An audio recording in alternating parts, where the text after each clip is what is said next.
Hey everyone, welcome back to the Hashira Half Hour. I'm so happy to be here with you this week and to discuss some more of Mappa's male favorites getting the special treatment on camera and getting their screen time.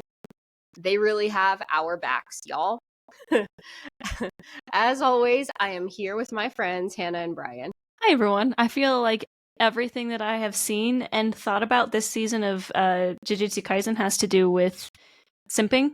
So I'm doing great. And so are my friends. Yeah, I mean, what else is there to say about this season besides Simp, Gojo, and Ghetto? I mean, honestly, that's all you need to talk about for this season. 3 things, and then you're golden. What about everyone's favorite bad dad? A little bit, maybe. A little bit of Zaddy. Perhaps. Oh no. What? It's Zenin and Daddy, right? Anyway. Yeah, that was so good. It took me a second to catch on. That's why I made that face. All right. We can't start the episode this way. We must remain strong, brothers.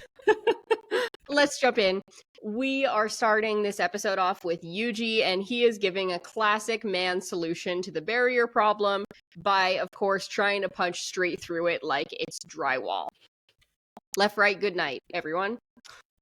Ino is impressed. Megumi is extremely pragmatic in this moment, saying that they do need to make a hole in the barrier, even if it's only for a moment, so they can hopefully break it down. These three are like kind of ridiculous together, but I kind of love it. What do you think of their dynamic so far?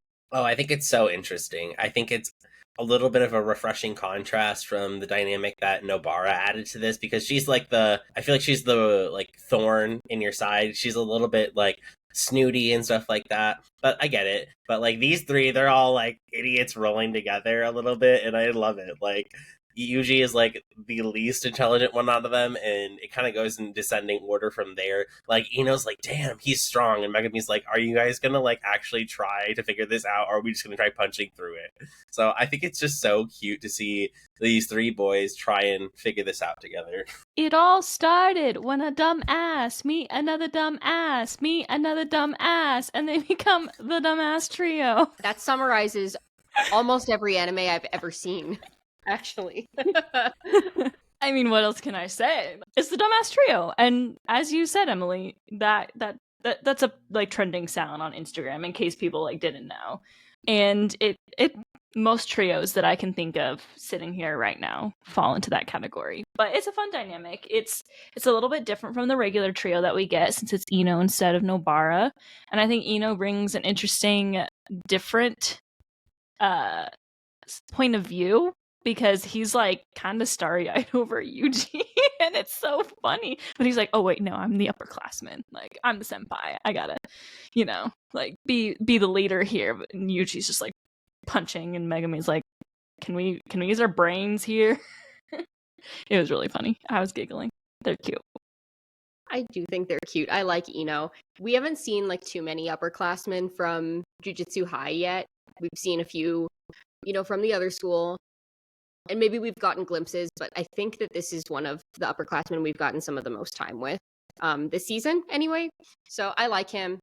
I think he's fun. I think he's very cute. And I like that he mostly matches Yuji's energy, but then can get reeled in a little bit by Megumi also, who we also love. So hope to see more of them. Love the 3 of them together. As they're putting their 2 brain cells between the 3 of them together, the 2 coming from Ino and Megumi, they're trying to figure out what is going on with these barriers. How can we break them down? And obviously, we still know that there are 4 of them.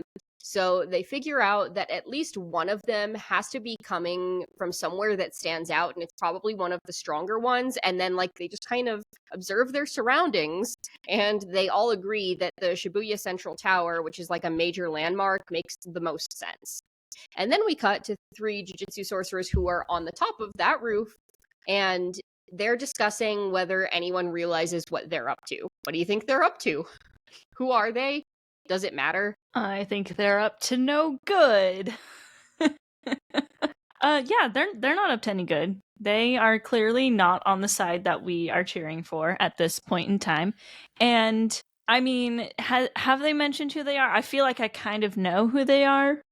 Like, isn't that like Granny Zenin or something like that? Like, I don't know, but and it does matter because I think they are, you know, our little dumbass trio is onto something, and I think this other, is it a trio up there? Dumbass trio is on top of the building, you know, clearly doing something. I think that now that our other dumbass trio has figured out that they're probably there, they're going to do something about it. I don't know what I just said. That was not like any complete sentences, but you catch my you catch my drift. It's almost like we have another dumbass trio here in the room. Is the dumbass trio in the room with us? The life imitates art has come true. Yes, I think regardless of how small anything is in JJK at this point, it matters. So I think that's something to be noted as a manga reader, especially like all these small things that are happening now. Definitely pay attention to them, as you might pick up some clues for what comes next. But what do I think they're up to? They're up to absolutely no good. They have the Marauders map in hand for sure. And honestly, who are they? Doesn't matter. I don't think it matters as long as we know that they're on the side of Gojo being sealed, because it doesn't look like they're on the side of trying to help Gojo out at this point. So all that's the only identifier we need to know about him at this point. Yeah, that's fair enough. I mean, we at least know that they probably are responsible for the barrier that we've just associated with coming from the top of this building. So, and like knowing that it's one of the strongest ones and that they're on the top of this landmark, they're literally hiding in plain sight. Like, they probably are pretty strong between the three of them. So that's not great because, you know, we just got this warning in like the last episode about like Gojo's sealed and like these other people are gonna, you know, mess around and find out. Yeah, so we're gonna find out trio versus trio, and it starts right away because Yuji and Ino scale this tower that they're on pretty quickly, and we get to use them. We get to see them use an inspired technique. It is inspired, of course, by our queen Maki, who we haven't seen really much of until this flashback, but they're using wire to snag the three curse users that are on top of the roof. And as this happens, you know, the trio that is already up there on the roof is kind of assessing these challengers that are approaching. And the older man among them realizes that these kids must at least kind of know what they're doing. And then we get a brief explanation to help the audience understand how the barrier works that they've set up.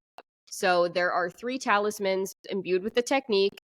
They just require a sorcerer to activate them. So we've got that already going on the roof. Ino is able to quickly take out one with his curse technique, but this older man, who we learn is called Awasaka, has the other 2. So what does Yuji do? He drops his ass off the skyscraper. Because normal humans can survive that, right? Yuji just assumes. I don't know. So he drops his ass. He really is the epitome of boy energy in my mind. Like, even Ino has a little bit of a plan, but I feel like Yuji is like, no thoughts, just do. I mean, honestly, that's where I relate to Yuji sometimes, where I'm like, no thoughts, just do. Because, I mean, I think of it really as the scientific method in which I try something, I assess the results, and then I then make an informed decision of how to proceed from there, instead of thinking about it beforehand. Now, realistically, watching kind of the animation for the fighting with the wires and stuff was really cool. I really liked this fight scene because it was so dynamic, and I really like aerial fight scenes when like there's not like flying abilities involved, but like they're somehow in the air, and I just think that's a really cool way that they did it, and showing kind of how they were able to grab on to old man, and like he saw that he had the 2 talismans in his hand, so then they used the wires to grab him. It was just a really cool overall kind of exchange. Man, I would love to see Yuji and Tanjiro fight together because they're very similar, but Tanjiro at least thinks. They're both such kind boys that just like goof off and have fun, but at least Tanjiro could be like, hey, let's think a little bit more. We'll get like a minute-long monologue before we drop him off the roof. Love them both. I loved the beginning of the scene because I loved how we were on the trio that was on top of the roof, and they're all talking about like, are we gonna be found? And they're like, well, even if we do, like, the bottom of this tower is just crawling with cursed humans and stuff. And as they say that, the other three dumbasses come in and like just are like ha ha wah wah with the little strings, and I thought that was so funny. But also I was like, let's go. Like they're like, we're good, we're fine. First miscalculation.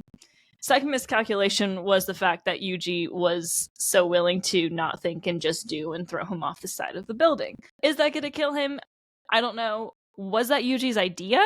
I think it kind of was, honestly. Like, they are trying to get rid of these guys. I think he's willing to kill if needed. So, you know, I think he at least thought that through and was like, yeah, this guy needs to die because they're doing the freaking veil thing. So I think he's using his brain a very, very, very, very tiny bit. But it's mostly like, if falls off building, dies. Let's do it. Golden Retriever thoughts for real.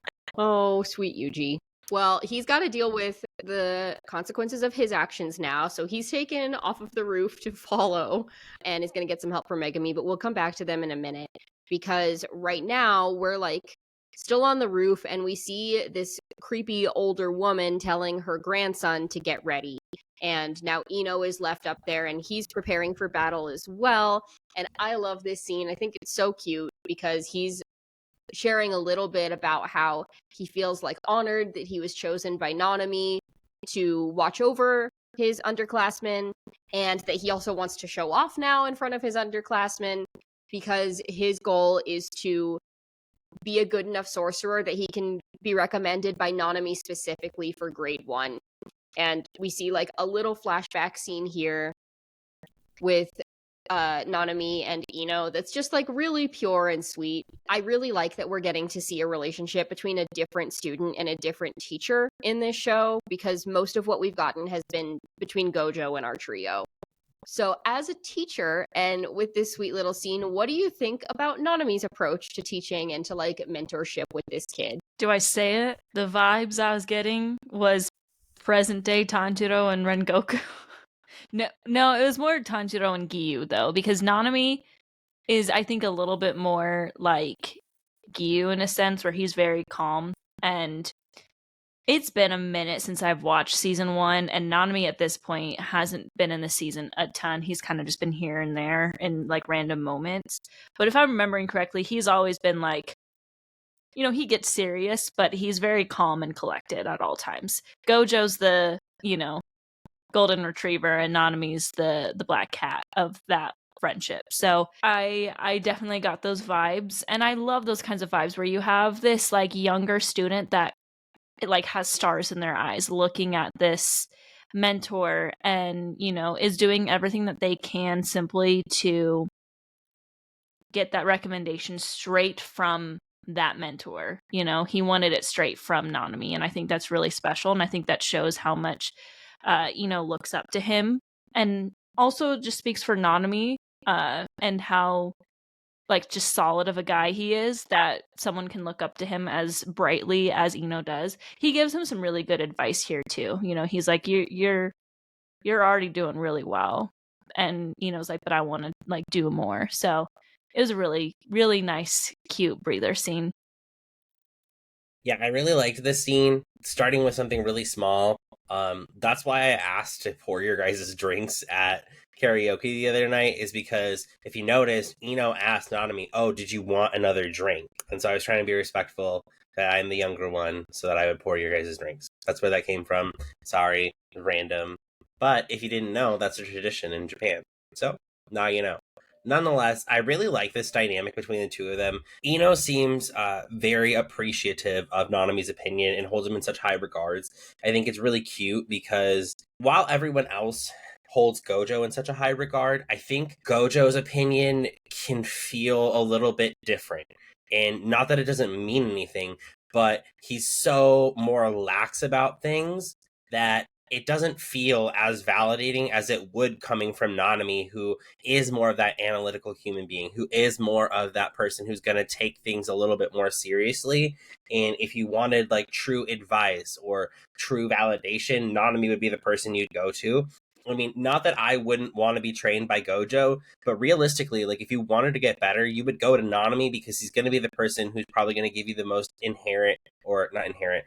most true feedback. And so Nanami is the person that's going to be able to help you grow. And I think that's really special. Nanami's seen a lot in his time too, not just Gojo. And I think it really shows that all of the people that are, the adults in the show have a lot of tenure under their belt as well. Yeah, they all have different approaches. Nanami is definitely like the seemingly more studious and serious of the two. Probably also had to put in hard, not to say that Gojo didn't put in hard work, but I think almost anybody else in the show has to work really, really hard to try to get anywhere close to where Gojo inherently started, keeping in mind that he did have to like master his techniques. But I think that for everybody else, it's more of a lifelong endeavor to try to measure up. And I think that he instills, that Nanami instills that in his students, that like, even once you get to this promotion and you get to this grade 1 level, like there's still more to be done even then, including for myself. And that's why he's like, I'm going to go show off too. So I really, really liked that scene. I thought it was nice to see Nanami be a teacher to somebody that we also haven't seen a whole lot of. So that being said, we got to cut back down to the bottom of the skyscraper now that the other two like idiots from both trios have fallen off of. And so we see that Yuji has now regrouped with Megumi, and they are preparing to fight Awasaka, who honestly really gives me the heebie-jeebies. We saw him fall off the roof. We see Yuji and Megumi land several blows on this guy. They're like beating up on him after he's already fallen off of the roof, and he's still completely unscathed. What's his deal? I mean, every anime fight starts like that, right? I'm just getting started. It's that one meme where like the kid gets like absolutely thrown off of a tube and like smacks the water 8 times, and then it's like, let's get it warmed up or whatever. But nonetheless, there's definitely something awry here, even for an anime character to follow 100 stories or whatever it might be, and all of a sudden just get back up. Very interesting. Obviously, I know what's happening, but at first when I saw this and when I was reading this in the manga, I was like, why? How are you doing that? It was very interesting. He also gives me the heebie-jeebies, but he also reminds me of like a Jiruma doll, like the way his face is shaped, which I think is interesting. And I think it might be interesting as a metaphor as well, because the Jiruma doll is a weighted doll, and if you like push it over, it stands back up. So I think in a couple minutes that metaphor is going to make sense. Good point. Yeah, what's his deal? He's an anime character, but I mean, I think there is definitely reason behind him, surviving. I think it's clear that him surviving this was abnormal because, Megumi was like, hang on, like, his body's unscathed, and then he's like, hey, get up, you old dude. And Yuji's like, what? Like, how? And I think it was like 41, like from the 41st floor is what Yuji or Megumi said, if I'm remembering correctly. But, it's partially whatever his abilities are, because that's something I'm learning with this world is like pretty much Jujutsu sorcery allows you to do anything, really. And it's kind of like breathing styles in Demon Slayer, except it's much wider range. Like, it's pretty much... It's kind of like quirks in My Hero, where I feel like sometimes someone's just like in the back room, like telling the mangaka, okay, here's I'm spinning the wheel, and this person can control carpet. But that's the world. Okay, wait, hold on. No, wait. That is literally fucking One Piece. There's someone in One Piece who can make hands out of nowhere. Like, literally, like, they could put hands on your shoulders to, like, silence your mouth. I feel like that's actually kind of a thing. Hands especially are a thing in a lot of animes, but I feel like we've seen that in JJK, too. Oh, Am I forgetting? Whose friggin' hand went flying? Oh, it's in the next episode. Don't worry, we'll talk about it in the next episode. Oh, the hand, But, you're right. Yeah. Hands are just very prevalent in JJK. Like, we see them a lot because of, like, a lot of them, like, they have to do something with their hands to use their curse technique. Anyway, super long tangent. What I'm saying is, I think his deal is partially the fact that he's an anime character, and partially just probably whatever his Jujutsu sorcery is allowing him to survive a fall like that. Yeah, he's a weirdo, but honestly, like, so are our 3 main characters. So, just different brands of weirdo, and we get into that a little bit here because we get to see the backstory of these 3 psychos that are on the roof, and we learn that they're all, like, either murderers or criminals who were able to terrorize and kind of have free reign on the world before Gojo was born. Also, we get to see baby Gojo in this moment, and another shout out to Mappa's favorite, and their only nicely drawn baby in any anime that they've ever animated. He's, like, still so pretty. Sidetracked. So we learn that Awasaka and the other curse users who were on top of the roof have been cooperating with Geto because they align with the vision. They had their freedom stolen from them by Gojo's mere presence in the world. Even as a child, he was already so strong that they had to, like, back into the shadows.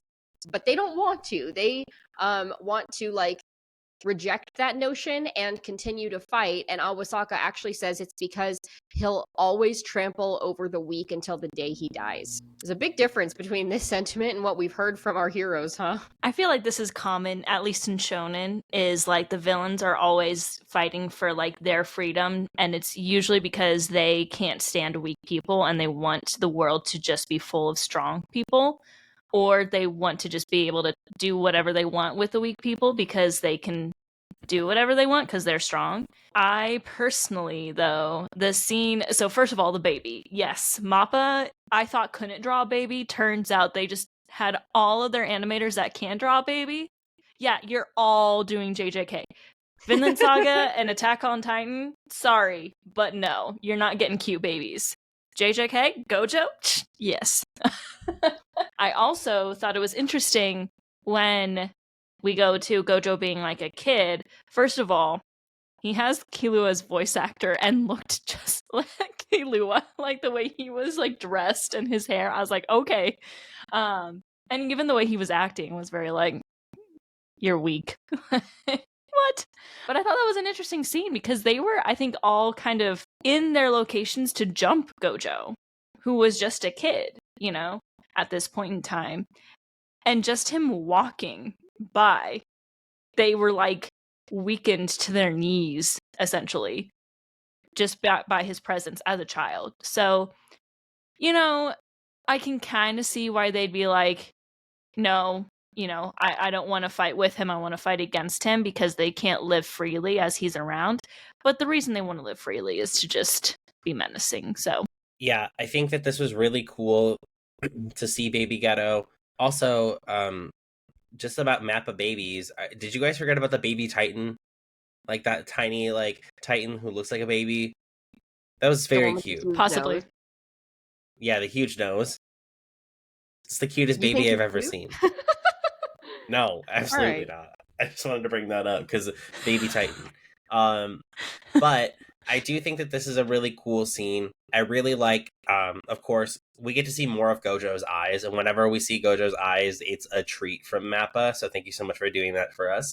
And yeah, I really like the way he walked. I think it was what Gojo said, stop staring at me, you weakling. Like, his confidence started at such an early age that it almost pieces together the reason why he was the way he was before he got sealed. Like, it makes complete sense now, and I think this really gives the viewers the context for what's going on in the show and kind of why Gojo being sealed is now such a big deal, right? Ino talked about it in the last episode where, you know, the power balance is going to be out of whack, but now seeing it from the other side as well as like they're ambitious now because that power balance is out of whack so that they can have a chance at hoping to really push that power balance in their favor.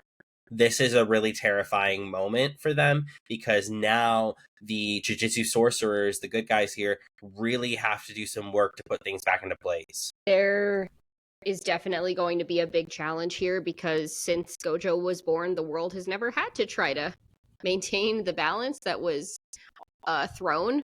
And so even if things found their way into an equilibrium, there's going to be a big battle to get to that point. And that's not exactly what we want either. Like, we do want a dominance over the cursed energy. I don't think this is a world where like things can be balanced and that both sides can have what they want. And this is almost like a third side that's coming out of nowhere, is like the people that are sorcerers, but they're like, I'm not interested in working with either of you. Well, I guess, we'll see. But not ideal that Gojo is gone, but we've seen just like how strong the impact has been just from having him be alive. So I think it's interesting to see some human perspective on that, even if from the other end. So Awasaki's having this huge flashback to help us figure things out, but Megumi is still on top of things, and so he uses a bluff to figure out Awasaki's technique and how to take him down. So he and Yuji are able to distract him with the use of one of his shikigamis. He uses a huge pile of these rabbits. He calls them the hares. And then they're able to retreat for a moment and figure out the counterattack, which is to strike Awasaki with a super weak attack, actually, that ends up decimating him because his technique is inverse, meaning that any attacks that he takes, if they're weaker, then it has more of an impact on him. If they're stronger, the less of an impact. So when they were going all out and he's falling off of roofs and shit like that, like not working out, but these little tiny taps are what does him in. And I also thought that was super funny to see our two goofy boys not only figuring this out, but countering it really successfully and watching this guy get wrecked. I have so many thoughts on the inverse technique. So the thing is, like I was saying about the Jaruma earlier, right? The harder you hit that Jaruma, the more momentum it has. So the more likely it's going to stand back up. But if you hit it with a weaker attack, it's going to be able to fall on its side because the momentum has pushed it to a certain spot where it doesn't have any energy to come back. So that's part one. Part two, this relates to a Taylor Swift song, okay? And it's called Death by a Thousand Cuts, right? And these cuts are not supposed to be like deep and like detrimental, but it's supposed to be all the small things that would add up. And I think that's kind of what it was, is because they did multiple times of just very small blows in comparison to what they could do. So that way they could actually win this. I think this fight was really cool. I loved seeing the way that Yuji like stopped his momentum and was able to kind of slow down a little bit. Also, when Megumi was like, matching pace with Yuji is harder than matching pace with the enemy, I was like, let's go! I was so hyped. Oh my god, this fight scene was so cool. Yeah, this whole thing was really good, but shout out to Megumi for being the one to figure out his technique, because Yuji had no idea. Like, no. As soon as Megumi was like, I figured out his technique, Yuji was like, oh! Like, hey, can I copy your homework? But I love the dynamic that the two have, because they are, I mean, not to say that Yuji isn't smart and not to say that Megumi isn't strong, but like you have, like Brian just said, like Megumi mentions, like it was hard to keep up with Yuji physically, and then Yuji was having a hard time keeping up with Megumi mentally, you know? So they both had such different sides to this fight, which made it such an even battle, in my opinion, so that they were able to figure it out quick and take this guy down when he has a technique that's really, really difficult, you know? Like, it would be really hard to, especially in the way that they're doing, where they're like trying to make it look like they're going in with full power, and they are, and then just stopping that at the last second. Like, that's not an easy feat. That's not something that our bodies are designed to do. So it was just really impressive, and I was like, these are my sons of this world. Let's go, my sons. I gave birth to them. Anyway. Oh. Congratulations. I guess that's a Twitter joke you guys wouldn't understand. Anyway. That's my boy. I know that one. Son. Yeah, just a really, really fantastic fight scene, and I love to see both Yuji and Megumi using their respective skills to take him down. It's almost like their teachers have helped form them into a good team and that they are inherently good when partnered with each other, which we love to see, even amongst our band of idiots. So, love them. But we do need to get back to Ino for a minute here because there's a lot going on top of the roof, too. So, we see creepy grandma has let her grandson swallow a very weird pill, and Ino realizes that this is triggering the beginning of what he's calling a seance technique. We know that seances kind of exist in the real world. You know, you can determine the validity for yourselves. But this is the idea of like, we're trying to communicate with somebody from the dead. And that's not good. The name that she summons is Zenin Toji. And, you know, he swallowed this pill. She's been chanting this curse. And the grandson begins to morph into the Toji that we last saw in the Hidden Inventory arc. That's not good. Ino doesn't even seem aware of who he is. Did I not call this? I feel like, you know, you both had to just like look at me and nod when after Toji died in the Hidden Inventory arc. I was like, I feel like this guy's been talked about way more than to be appearing in 5 episodes and then dying. And it's kind of similar to Geto, too. You know, now both of these characters, I'm like, okay, now I kind of understand what's going on here.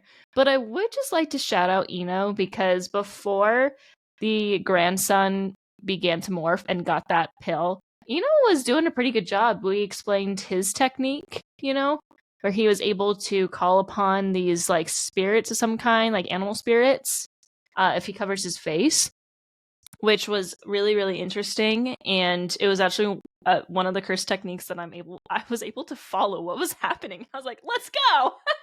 Wait, it's October 18th. Hold on. Let me write this on the calendar. Hannah understands JJK. All right. We got it written down, folks. I understand one power, and no, I understood the inverse technique too. So I'm getting there, y'all. I'm getting there. It's Nanami's power I still don't get, but we'll get there. But I just wanted to shout out Ino for putting up a fight, and he was doing a really good job fighting the grandson as the granny was like chanting her little chant for this to happen. So interesting stuff, but Toji coming back, I want to say that I definitely called that, but not in this way. The companion of Buzz Lightyear, Toji Zenin. No! Honestly, oh my god, when this man came back and then he was like, yeah, did you think that my soul wasn't strong enough? Like, are you kidding me? Like, for 2 characters to be resurrected to a certain extent, right? We've had Geto, and now we understand that there's a sorcerer who is inside his body and trying to, fight that, right? So you have that, and then you have this opposite dynamic going on where now this, like, Toji has completely taken over his body, and there is no chance of that dude coming back. My god. That is just so cool to see kind of these parallels between these fights and being able to see kind of how these things are going to play out from here. Now, I love Ino. There's no way in hell he has a chance against Toji. Like, Gojo almost got wrecked, like, completely by him. So, like, props to you for standing strong, but also I pray someone is nearby. Someone. I don't know who that would even be because you're right. And I would argue Gojo did get wrecked by Toji.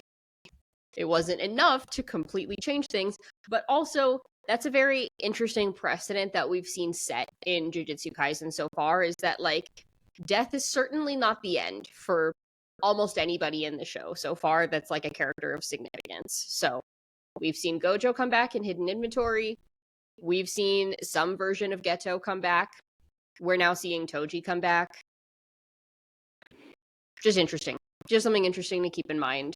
And it seems like this version of Toji that's coming back is pretty strong because something is going wrong here. Like, we see Ino is, like, skeptical. The grandma even is, like, kind of looking at it a little bit weird. because at first we saw like the face was spliced between like the grandson's face and Toji's face. Now it's fully Toji's face and Toji's voice, and Toji seems to have fully taken over. If that's the case and the grandson is nowhere to be found, what do you think that Toji's going to want to go do now that he's essentially been reincarnated? Because I don't think he's going to want to do whatever Granny wants to do. Oh yeah, no, Granny's out of the picture at this point. She's irrelevant. He's going to go berserk. I mean, he's literally a sorcerer hunter in the middle of the Shibuya arc where sorcerers are running amok. Of course he's going to go off and slay some heads. Or drop some heads. I don't know. I was trying to say something cool there and it didn't work, so just forgive me on that one. But I think this is going to be a really big turning point in the arc here because, you know, you have this person who is very well feared and respected in the Jujutsu community for being someone who had no cursed energy, period, but had all this power over people just through his physical abilities alone. Yes, his heavenly pact had something to do with it, but nonetheless still a terrifying force to be dealing with. He's gonna take some names and kick some asses. Not necessarily in that order. Yeah, I'm nervous. I don't really, obviously I don't know what's to come because I'm the lone anime only here, but I keep thinking about the fact that his son is also in this battlefield, so I feel like there's gonna be some kind of clash between them. I don't know. It's scary. It's scary to see him come back when he did so much damage a few years or however many years ago it was that hidden inventory had happened. I think it was supposed to be like 13 years ago or something. So and let's not forget, like, yeah, he wrecked Gojo, but he also wrecked Geto. And they were like, they were the strongest. They were the two most powerful. And he got them both good. And they only survived because of, like, cursed technique in other ways. So he is extremely powerful. Ino did not have any chance as soon as he turned into Toji. That was not gonna happen. So I'm definitely nervous for a lot of characters right now. I feel like Toji coming back added another just sucker punch of bad things to what's going on this arc, and I knew this wasn't gonna go well. Everyone talks about how Shibuya is like Infinity Castle of Demon Slayer, but that's another conversation for another day. So I'm nervous, but also interested. Like, I'm hooked. Yay! One good thing coming out of Shibuya. On that note, we are about at time. Any final thoughts before we move into our favorite moments? All right, let's go ahead and do those faves then. So I will go ahead and start. There's a lot to pick from and a lot to dissect in this episode, but when it comes down to it, I'm going to take my Nanami moments when they come, because sometimes they're few and far between, and I really did love this moment of him and Ino at the barbecue, because it was like a different side of Nanami than we've gotten to see. Nanami's pretty serious, and we know he's a very hard worker. He doesn't really like going beyond the 9-to-5 life. I mean, who so does? To see him like kind of relax a little, like I think he's got like the little bib on and everything, and they're like eating this like K barbecue and like just straight chilling, like him and one of his students. Like, I think that there's something so sweet about that he is in a position where he can let his guard down with this student and just go have like a beer and some food, and in that way inspire the next generation. We've seen some of Gojo and even Geto's moments a little bit of like how they've inspired what's come next, and Nanami needs to leave his legacy too. And I thought this was a nice, small but important moment. It was a really good moment. My favorite was the whole fight with Yuji and Megumi against Awasaka. Was that his name? That whole thing was just really good, but I have to call it specifically, and I was going to say this when we were talking about it earlier, but I loved when Megumi lied, like bluffed, and he knew they know, because he knew that Yuji had gone up and been like, Gojo Satoru has been sealed! Right? Megumi knew that, right? He was there. He was the one who karate chopped him. But he bluffs for a reason, and he's got it all going on inside his brain, and then Awakaza was like, we know that's a bluff. This is why we're having fun. And Yuji goes like, oh, it's okay, Megumi. You're not very good at lying. Yuji He's the punch kid. He has no idea at all. I loved it. I think my favorite moment from this episode was when Ino and Megumi were talking about how to break the barrier, and then all of a sudden you kind of see in the background that Yuji's just kicking some random cursed spirit. Like, that was just the best part. Left, right, good It night, was you're like back. boy energy on high. Like, that was the best way like to describe him, is that like that scene was just too perfect, and he was like, oh, because they said something intelligent. I was just like, my boy Yuji just out here being dumb. Sweet boy, one brain cell, maybe, on a good day. All right. Well, that is all the time that we have for today. Excited to see more next episode. So I really hope you enjoyed this. Don't forget to follow us on TikTok and our socials, of course, at Hashira Half Hour. Give us a download of the podcast. Leave us a comment if you have any questions or anything that you'd like to see. And we will see you next time. As always, umai, yowaimo.